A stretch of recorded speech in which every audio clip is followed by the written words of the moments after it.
Sveiki, šiandien aš jums noriu papasakoti, kaip seni daiktai, apleisti daiktai, pamiršti, palikti, gali tapti tikrų renesansų ir puikiais papuošimais šalia namų, šalia daugiabučių. Kviečiu pasižiūrėti.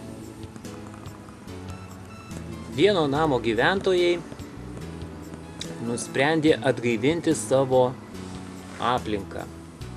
Ir iš senų daiktų,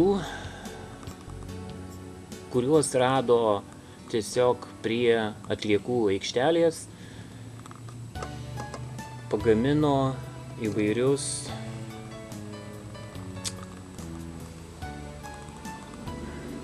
gėlėms papuošimus. Suoliuką,